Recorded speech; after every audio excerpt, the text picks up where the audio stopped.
Good evening. Thank you very much for making time for us for this edition of Channel 1 News Hour. A very busy day today, and of course the Ministry of Health warning Kenyans to be careful and observe the highest level of personal hygiene and stop living normally because the virus is treating us abnormally. The numbers of COVID-19 appears to be on the rise.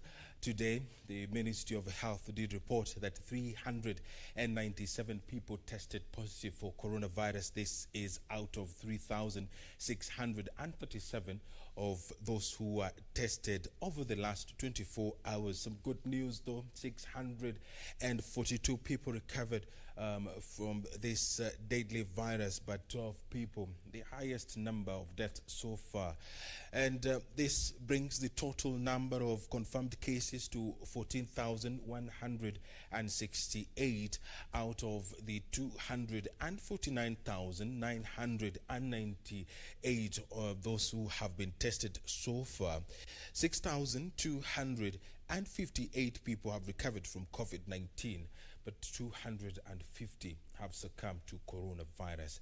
Maintain the highest level of personal hygiene, maintain that safe social distancing, and no unnecessary travel. The Ministry of Health is urging you tonight. We have a comprehensive coverage of today's news for you. But first, let's have the highlights. Today we record 397 people who have tested positive. Highest number of daily COVID-19 deaths in the country recorded as government regrets rising infections. It is irresponsible for any leader of whatever shade to not appreciate the kind of situation that not just the country, the world is reeling in. National Assembly Speaker Justin Muturi takes a swipe at politicians undermining government guidelines to curb spread of COVID-19. Vitanda, testing kits na reagents havitatibu wagonjwa. Watakaotibu wagonjwa ni wafanyikazi wa afya. And the Kenya Medical Practitioners and Dentists Union raises the red flag, saying 500 health workers are in isolation after exposure to COVID-19.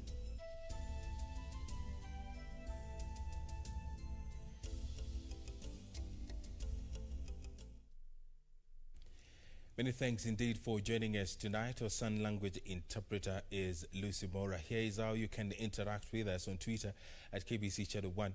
My Twitter handle is at Edward Kabasa. You can also find us on Facebook, KBC Channel 1.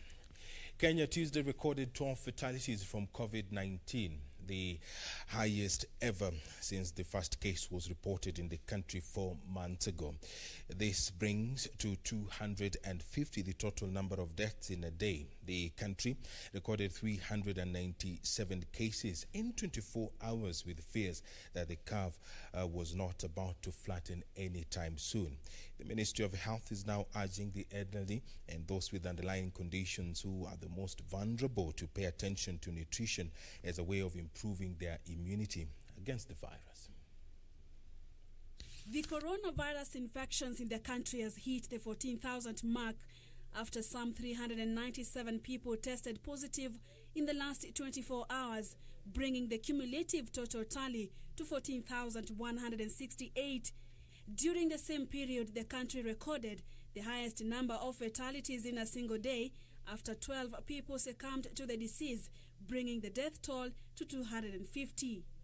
From the 397 cases that we are reporting today, 389 are Kenyans and 8 are foreigners. Males comprise 236 and females 161. Again, the youngest is a 1-year-old infant. The oldest is 90 years.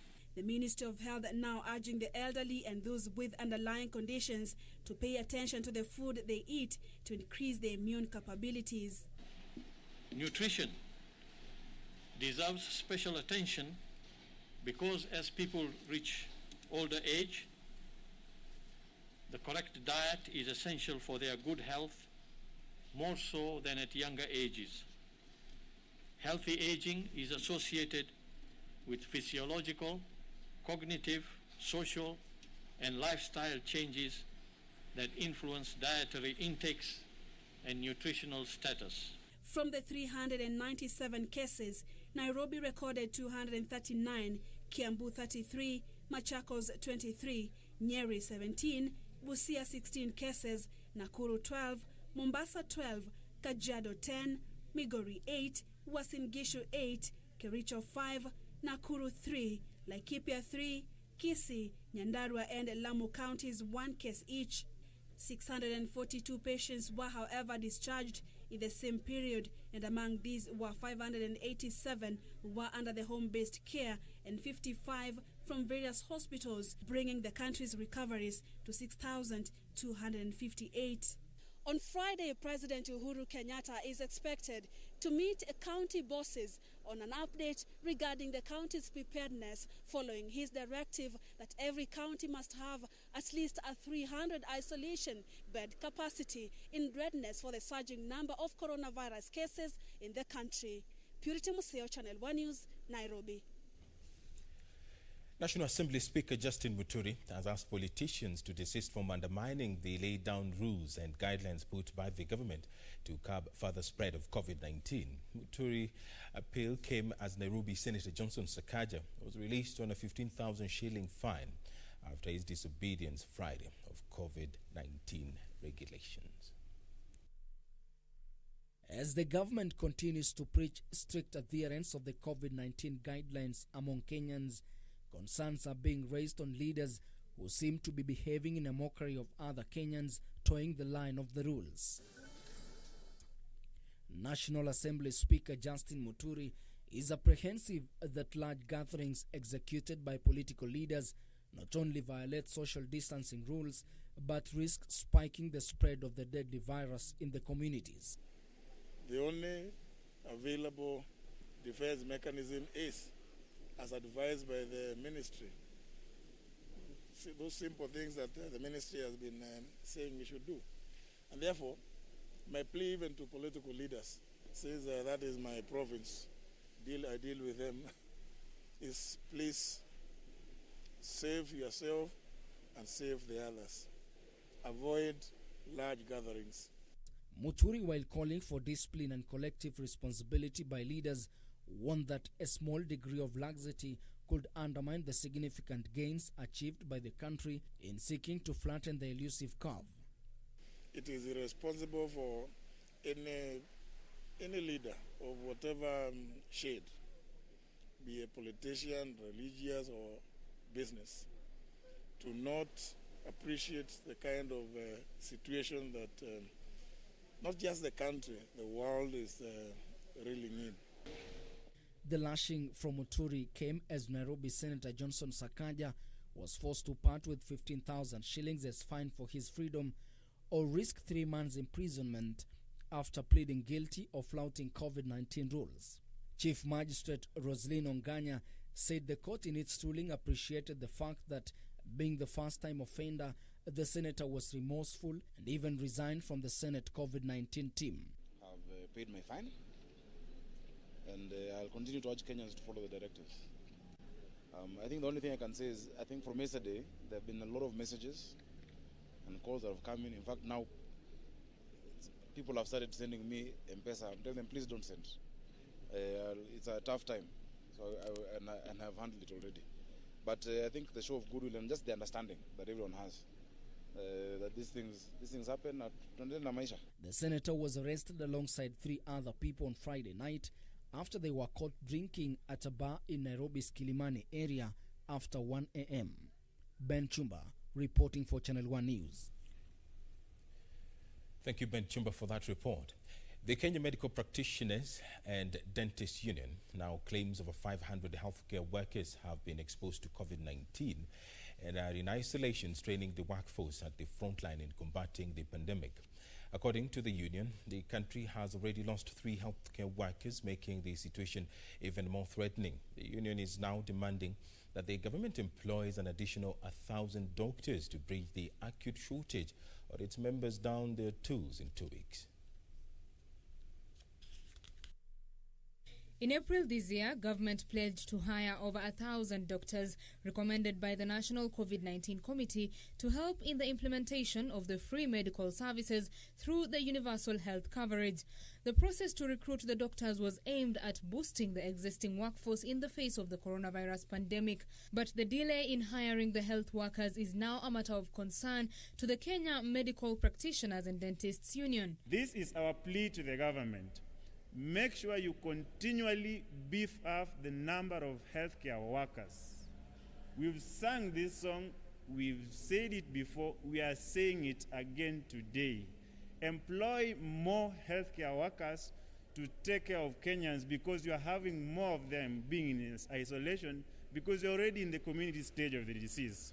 The union is warning that Kenya was staring at a ticking time bomb, and that even if each county will be able to create 300 beds for COVID-19 patients, all will be meaningless without human resources required to manage the cases. Wafanyikazi wa afya nao takikana watakuwa wakati tuna vitanda 300. Na ningependa kusema hivi, vitanda, testing kits na reagents havitatibu wagonjwa. Watakaotibu wagonjwa ni wafanyikazi wa afya. According to the union, as of now, over 500 health workers are in isolation and the remaining workforce is struggling. We acknowledge all the efforts done, but this is now a matter of priority. And we are hoping that in the next 2 weeks, these healthcare workers will be on the ground. Otherwise, you will have no healthcare workers to take care of you. The union is also challenging the government to highly invest in human resources than infrastructure, as the country was now entering a critical phase in the war against the pandemic.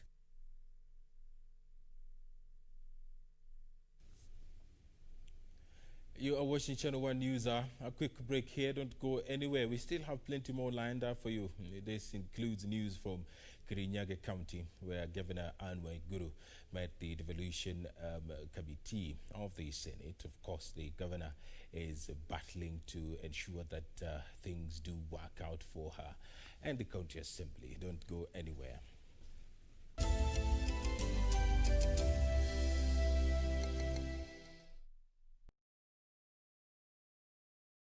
When the world changed, it made us go back to the simple joys and love the little things even more, like serving up your best, eating together, and sharing more.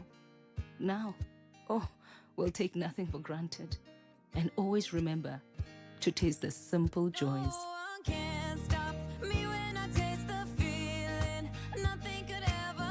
Coca-Cola. Taste the simple joys. As Kenyans, we don't waste a chance to perform. When we moved from analog to digital, we took the opportunity to share our talanta.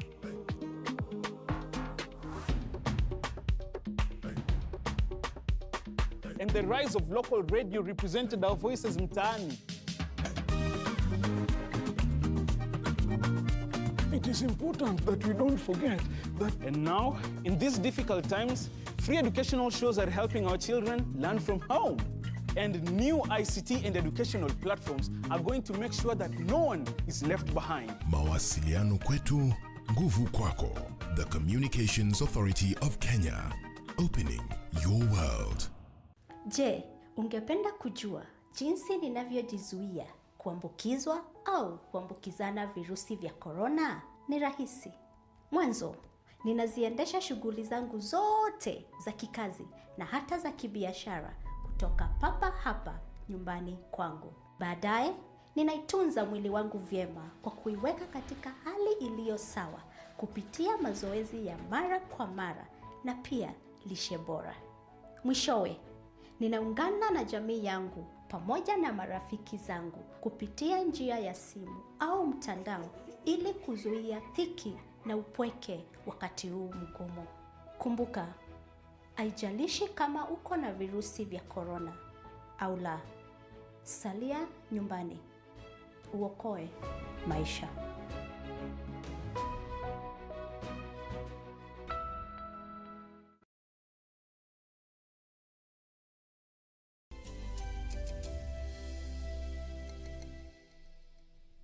Thank you very much for keeping us company.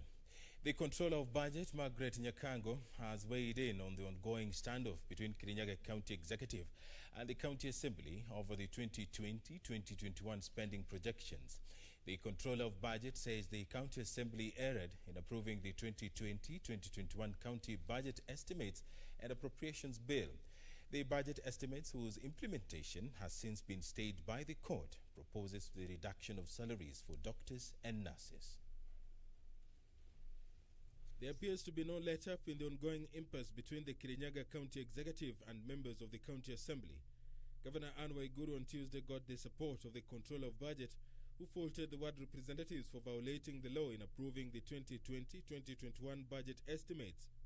So what we are saying, Chairman, is that the wrong order of things has taken place.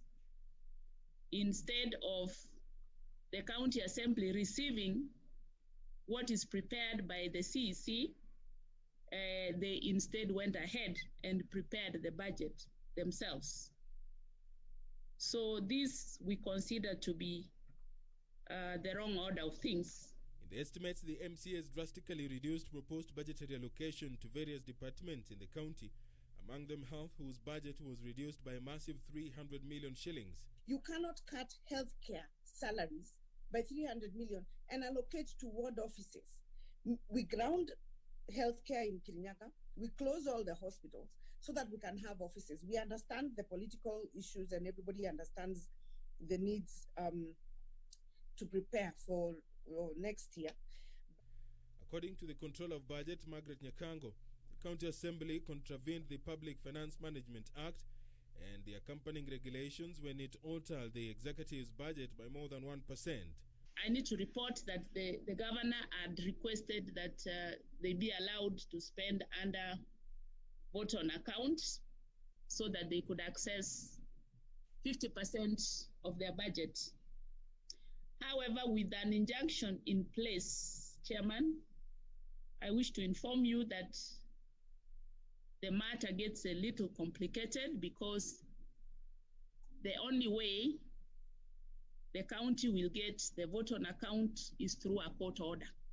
The ward representatives who are expected to appear before the Senate Committee on Devolution are also accused of allocating themselves a hefty development budget amounting to 631 million shillings, part of which will go towards the construction of their ward offices. So I have no doubt in my mind we will find a solution. And I see the governor nowadays hanging out with people we used not to hang out a few years ago with. So she should not have a problem hanging out with the MCAs. It will happen, you know. Those political things just happen today. Tomorrow is different. And I don't think it will be difficult for us to find a solution. The Kirinyaga County Executive took the legal battle over the contentious allocation to the High Court, where Justice Weldon Kurer issued a conservatory order suspending the implementation of the altered budget until the petition is heard and determined. He also directed that the Appropriation Bill 2020 should not be assented to before the application is heard. The High Court in Nairobi has suspended President Uhuru Kenyatta's order for state institutions to stop all engagements with private law firms and first seek written approvals from the Attorney General's office. The verdict is a reprieve for the Law Society of Kenya, which had sought legal redress on grounds that the presidential order was illegal. A fortnight ago, President Uhuru Kenyatta, in a virtual meeting with senior-ranking members of the executive, instructed all government institutions to cease procurement of services from private law firms and to withdraw court cases against other state institutions. The Law Society of Kenya moved to court to contest the directive, arguing a ban on external legal services would render many lawyers jobless. In his ruling on Tuesday, Justice John Mativo noted the issues presented in the application established an arguable case which ought to be interrogated by the court. The LSK had sued Attorney General Paul Kihara as the government representative. Justice Mativo ordered the Attorney General to respond to the suit within 15 days. He also directed that orders be served to cabinet secretaries and accounting officers in government institutions. The case will be mentioned on October 6, 2020. For Channel 1 News, I'm Ben Troenju. Let's take a look at some politics now, where the Wiper Democratic Movement Party has expelled former Machakos Senator Johnston Muthama. The decision was announced at a virtual meeting of the National Executive Council, which resolved to fast-track communication to the registrar of political parties to have Muthama's name expunged from the party's register. Muthama's ouster comes after the disciplinary committee found him guilty of, among others, violating the party's constitution. Meanwhile, Wiper Democratic Movement Party will convene a national delegates conference to ratify a coalition agreement with the ruling Jubilee Party. Party leader Kalonzo Musyoka urged the National Executive Council to decide on the best approach for hosting the forum in compliance with COVID-19 social distancing protocols. I've now moved to the Committee on Foreign Relations, which is again, defense and foreign relations are very important committees. You know, Jess Kambalo is still a member of Parliamentary Accounts Committee, Public Accounts Committee. She also sits in the Speaker's panel. Those are important assignments. And we can mention that Honorable Ben Momanyi is our commissioner to the Parliamentary Service Commission. So this party's position, and a lot more others, I think, are likely to take up their positions. If these are then the early results of cooperation, imagine what would happen if we move to now coalition agreement with Jubilee. Therefore, as your party leader, I strongly recommend that we call a delegates conference in order to firm this up. At the Senate level, Senator Sylvia is a vice chair. Senator Wambua is a vice chair of also agriculture. Senator Kabaka is also a vice chair. So, and of course, Senator Junior continues to serve as the minority whip at the Senate.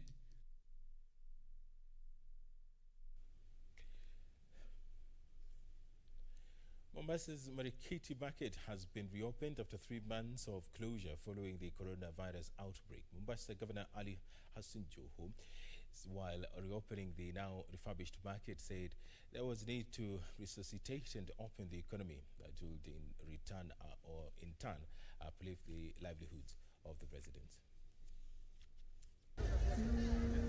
The over a century-old market, which was built in the year 1914, has been a source of livelihood for hundreds of traders who operated in the facility. The market, which is situated at Old Town, was closed down due to COVID-19 outbreak. The area was Mombasa's coronavirus epicenter a few months ago. Fast forward, and it's now a different narrative altogether. The newly refurbished market will open its doors for traders Tuesday with some notable changes among the modern toilets, drainage, CCTV cameras, freezers and water that now gives the facility a better taste and it turns it into a 24-hour economy. The traders lauding the latest development and promise to adhere to Ministry of Health regulations on COVID-19. Tulipata shida sana kulingana na biashara yetu ni ya kutafuta leo na kesho, lakini tulikuwa na subra. Hatimaye leo tunafurahi sana kwa kufunguliwa soko hili. Tena soko yetu zamani hakuna parking, tumepata parking. Hiyo tu mimi anaona tu faraha leo iko nayo. Tunaomba pia wateja tumepoteana kama kawaida arudi. Biashara ni vile vile tu. Kati ya usafi tumeweka kama kawaida. Tuko na wafanyikazi ambao tumewaandika hapa. Wanafanya kazi kila wakati wakifagia na wakiosha. Pia vile vile tumeweka milangoni sanitizer pamoja na maji. Pia vile vile tumeweka 2 mita kila mtu awe mbalimbali na mwenzake. Mombasa Governor Hassan Ali Joho said his government was in talks with National Treasury and other stakeholders to raise at least 10 billion shillings to support traders in Mombasa. Tutafocus kuwapatia watu wetu uwezo wa kiuchumi ama kibiashara. Tutafocus hiyo. Na mimi nimesema katika bajeti ya Mombasa mwaka huu, niliambia waziri wa fedha kwamba I want a special fund created ambayo itastimulate uchumi wetu. The traders will also be cautioned with 30,000 shillings each from the revolving fund to start afresh their businesses. Will not pay the arrears and you give them moratorium to be able to start paying after 3 months. A grace period. Sivyo? Alafu nataka tuanze hapa. Let us model this market. The Majengo and Sega markets in Mombasa vicinity have also been earmarked for renovations. After 3 months of tribulations due to the closure of this market after the outbreak of COVID-19, it's now a reprieve to the traders after the county government finally opened this market, which was under renovation during the pandemic period. Reporting for Channel 1 News, I'm Michael Mondiga. 3 people have drowned in River Sagana while trying to cross from Riandira village in Kirinyaga County to Kiharu in Murang'a. The 3, deputy principal at Karemaini Secondary School and his 2 sons, are said to have tried to cross the river to access their farm in Kiharu constituency when the boat they were using capsized. Efforts by locals to rescue them were fruitless, and it took the intervention of a group of divers and a rescue team from the Murang'a County government over 3 hours to retrieve 2 bodies, with 1 still reported missing. Residents of the 2 villages are now appealing to the government to find a lasting solution to avoid similar deaths.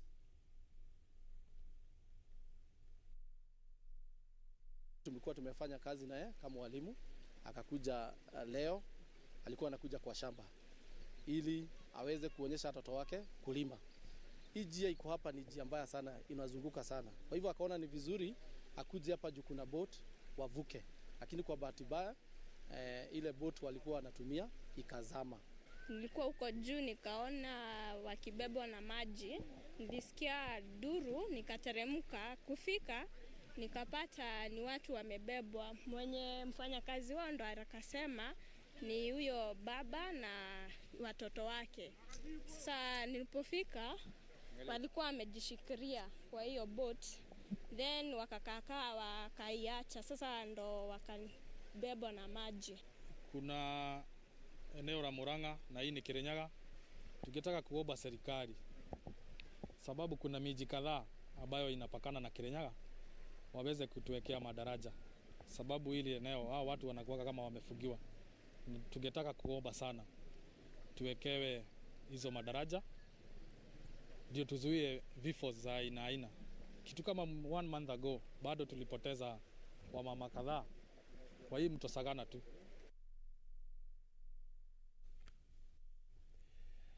And back to coronavirus, but this time on a global scale. 2 South African cabinet ministers have been hospitalized with coronavirus. 61-year-old Labour Minister Thulas Nkesi and his mineral resources counterpart Gwede Montashe, who is 65, were separately admitted to hospital on Monday. Here is the global coronavirus outlook. South Africa's Minister of Mineral Resources and Energy, Gwede Mantashe, has been admitted to hospital days after testing positive for COVID-19. His wife, Nolwande Mantashe, will continue to self-quarantine at home. The couple tested positive for COVID-19 on Tuesday last week. South Africa has the highest number of confirmed COVID-19 cases on the continent and the 5th highest in the world. Only USA, Brazil, India, and Russia have more. It has about 360,000 cases and 5,000 deaths. Tanzania's President John Magufuli has for the second time declared the country to be coronavirus-free. He told a gathering at his official residence in the capital Dodoma on Monday that God had had prayers by citizens. The president urged tourists to visit the country and gave an assurance that they will return to their home countries healthy. The World Health Organization has, in the meanwhile, warned of rising coronavirus cases in sub-Saharan Africa. The WHO said there was a continued escalation of COVID-19 transmission. The organization's emergency chief, Michelle Ryan, said that what was happening in South Africa may unfortunately be a precursor and a warning for what will happen in the rest of Africa. While South Africa is experiencing a very, very severe event, I think it is really a marker of what the continent could face if urgent action is not taken to provide further support. So I think, and we've seen this in other regions, sometimes this disease can take off very quickly, and sometimes in other situations it takes off more slowly and then accelerates, and it's difficult to understand fully why that is the case. But I'm very concerned right now that we're beginning to see an acceleration of disease in Africa. In Oman, the government is set to ban travel between all provinces from July the 25th to August to prevent the spread of the new coronavirus. The Gulf state will also implement a daily 7 p.m. to 6 a.m. curfew during the same time, which includes their Muslim holiday of Eid al-Adha. Shops and public spaces will be closed during the curfew hours. Lastly, Russia reported 5,842 new cases of the novel coronavirus, pushing its total infection tally to 783,328, the fourth largest in the world. The country's coronavirus response center said 153 people had died in the past 24 hours, bringing Russia's overall death toll from the virus to 12,580.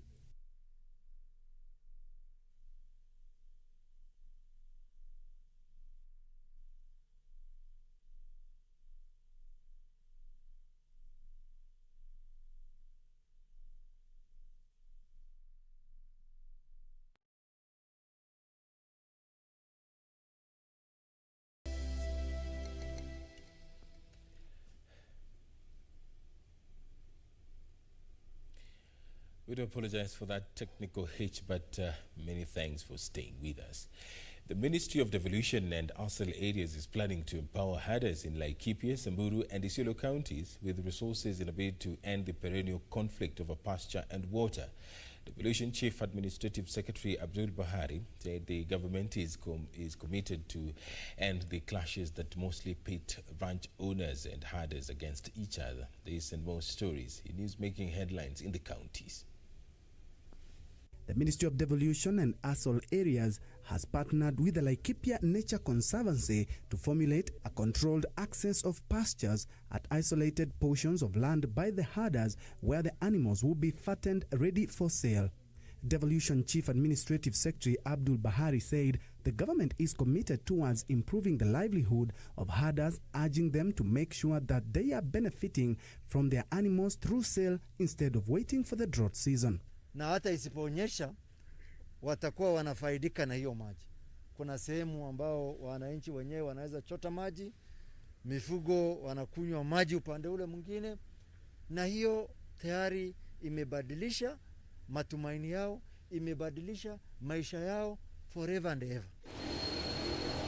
Meanwhile, Meru health workers have complained over the quality of the personal protective equipment being distributed by the Ministry of Health through the county governments. Led by Kenya Union of Nurses Secretary General Nesbit Mugendi, the health workers have questioned the quality of the PPEs. So we are saying we have PPEs, but we want these PPEs to be topped out so that even when doesn't experience sporadic stockouts of PPEs, we want a continuous supply of PPEs for us in order to be able to offer services correctly.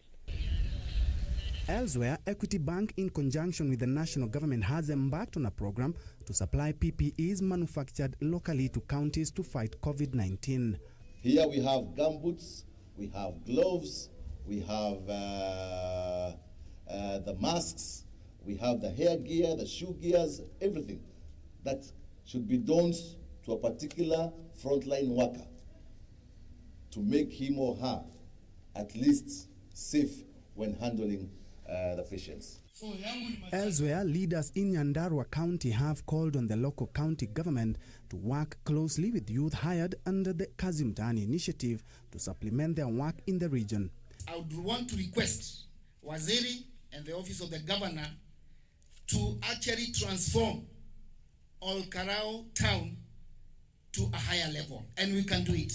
Na najua after these 6 months, wengi wetu hapa, wale ambao hawana skills kidogo, it will be so easy to get into TVETs.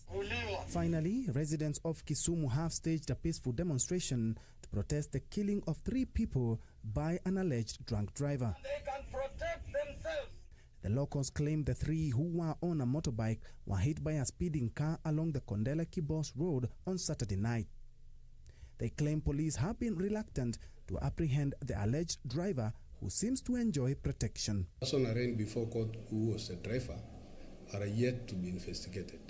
And we pledge that anybody with that information should visit the police station so that claims can be ascertained.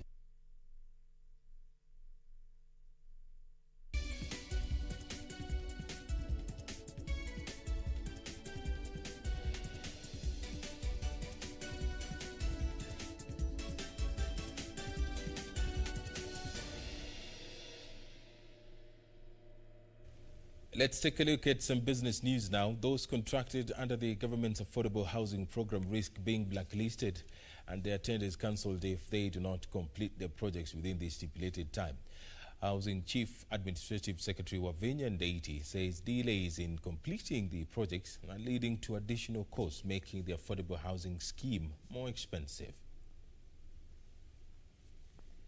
The government planned to construct 500,000 affordable units by the year 2022 under the Affordable Housing Program. With the project facing, among others, funding challenges, the government is challenging those contracted under the project to ensure they deliver on time, warning that those running behind schedule risk having their contracts cancelled. While touring the Kiambu Civil Servant 500 housing units project that was set to be completed last month, Housing Chief Administrative Secretary Wavinya Ndeiti said contractors who failed to meet said timelines would be blacklisted. Contractors beware. Contractors beware. Sio kupatiwa pesa unaenda unaweka mahali pengine. Kama umelipwa pesa umalize kazi ya serikali, tumia hiyo pesa kwa hiyo kazi.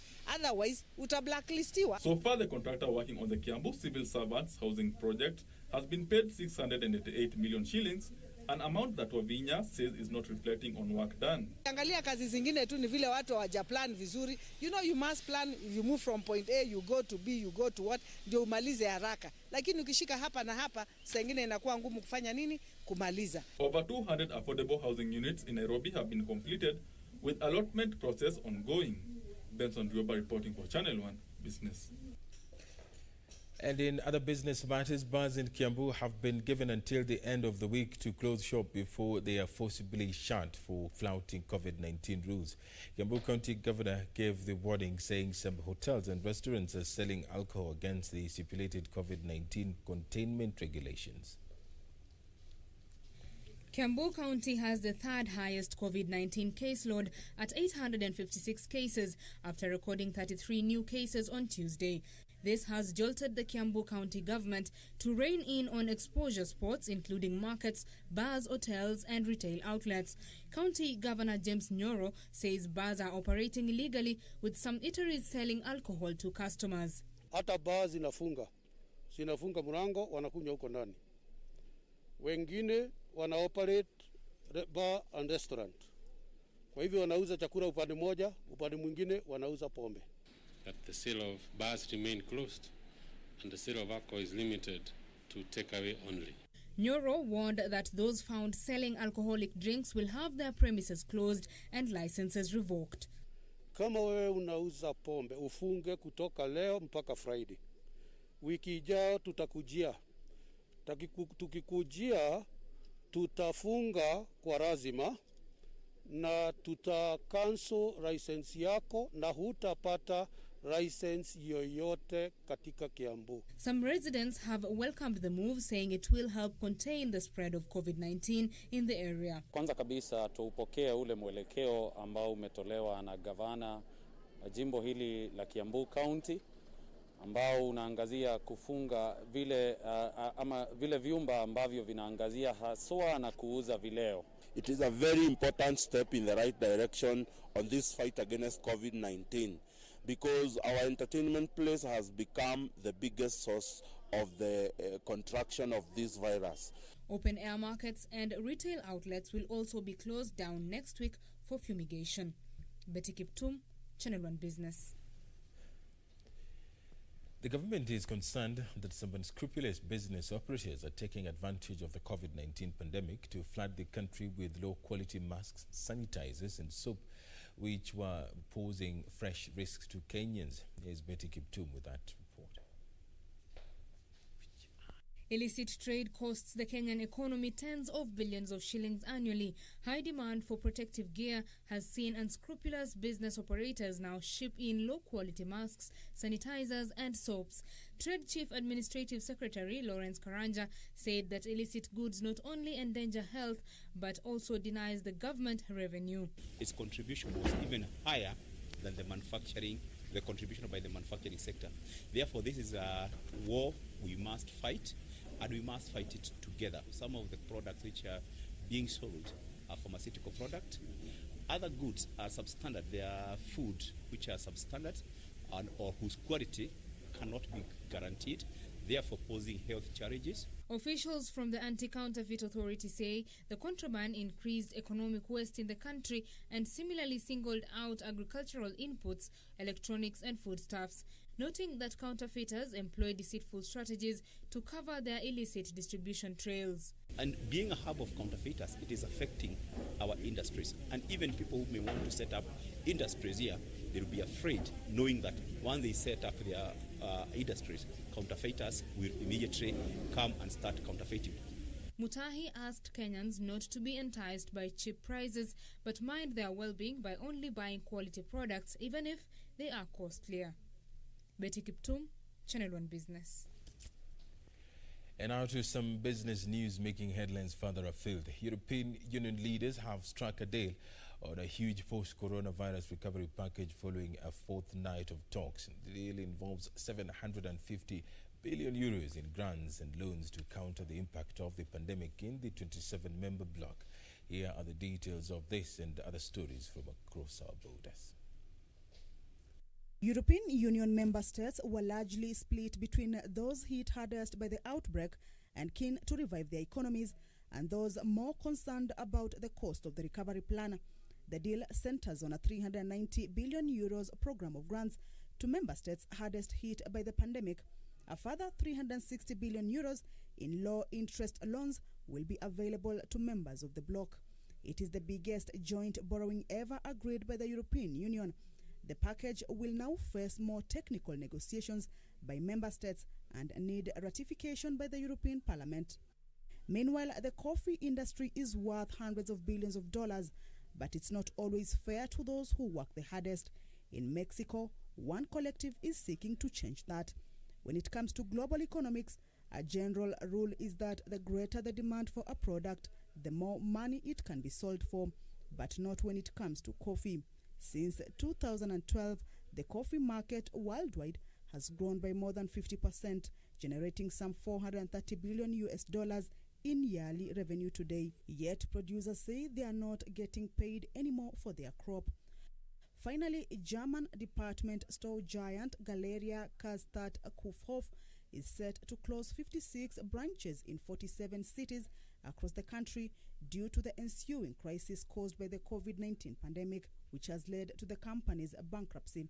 The departmental store estimated its total loss of sales at about $1.6 billion by the end of 2020.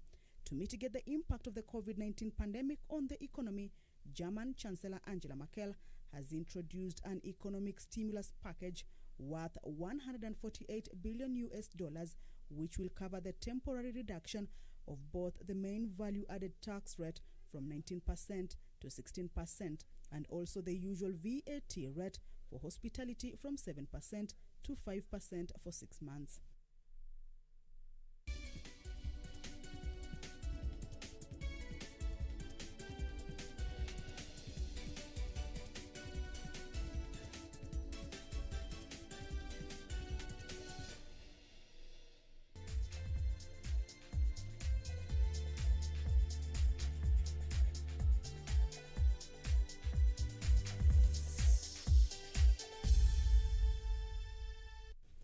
Welcome back. Let us take a look at some sports news.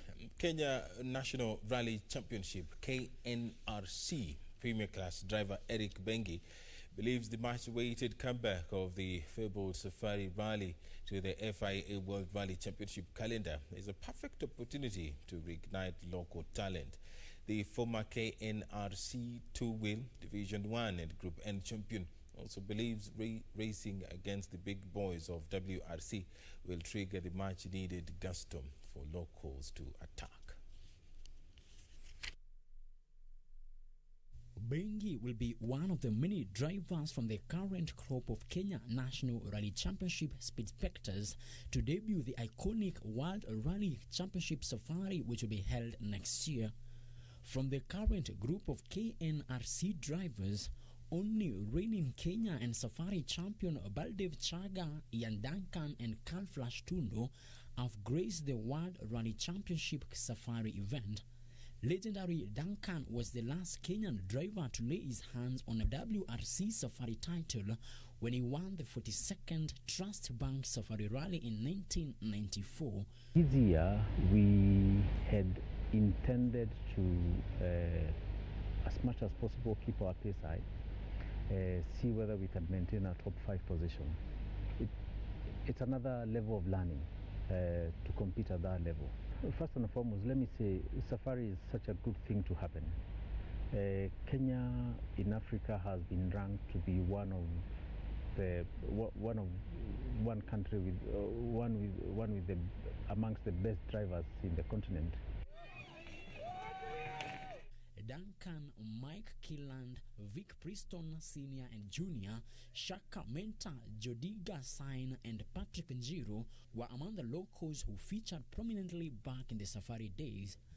Having run a WRC round 18 years ago, Kenya made the step up to top flight action this year, but the event was pushed to next year due to the outbreak of the coronavirus pandemic. The World Safari Rally will be based in Nairobi, with the service park and stages located near lakes Naivasha and Elementaita, northwest of the city in the Great Rift Valley. Frederick Moki for Channel 1 Sports. To some football news now. Wolves kept alive their hopes of playing the Europa League football next season after claiming a 2-0 win over Crystal Palace in an English Premier League match that was played last night. The Wolves moved back above Tottenham into 6th place, and a victory at Chelsea in their final league game on Sunday will guarantee a better finish than last season. Daniel Podence scored his first goal for Wolves since joining from Olympiacos in January by nodding in from close range to finish off a lovely team move, and Johnny Otto added a second with a quick spin and shot. In other results, Everton beat Sheffield United by a solitary goal, while Newcastle played out a goalless draw against Brighton.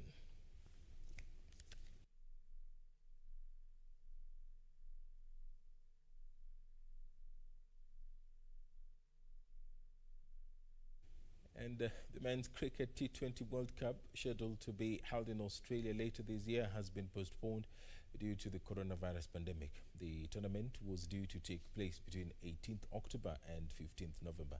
An edition will be held in October and November 2021 and another in 2022. The International Cricket Council also announced that the 2023 50-over Men's World Cup in India will move from February and March to October and November. Melbourne, which was scheduled to host 7 games, including the final, went back into a 6-week lockdown on 9th July after a spike in coronavirus infections.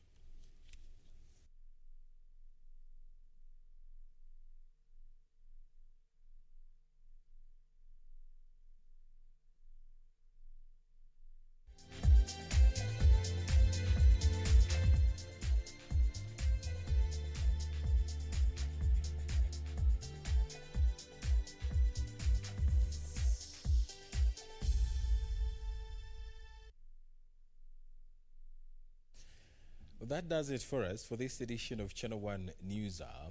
Today is a special night because Irene Muchuma Odim is celebrating her birthday today, of course. And just like some people say, an African woman matures like wine. My name is Edward Kabasa. Our sign language interpreter has been Lucy Mora. Do stay up to date with breaking news on Twitter at KBC Channel 1. Good night.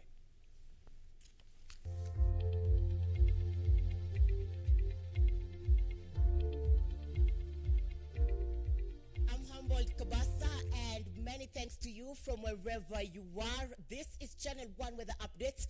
I hope you're well. My name is Irene Mchuma Odim. It is one of those nights that scattered showers are underway in the capital, Central Highlands, the Lake Basin region, western parts of the country, and northwestern parts of the country. This, as the rest of the country, is covered with scattered clouds, and that is how it will be for the rest of the night. The morning in the capital will be characterized with cool, cloudy weather conditions and sunny intervals at the same time.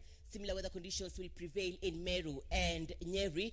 There will be rains in Eldoret, Narok, and a few areas around the northwestern parts of the country. It will be cloudy in Garissa and Mandera, These as much as sunny intervals will dominate the northern parts of the country. It will be a bit cloudy in the southeastern lowlands. There will be sunny conditions in Mombasa and Lamu.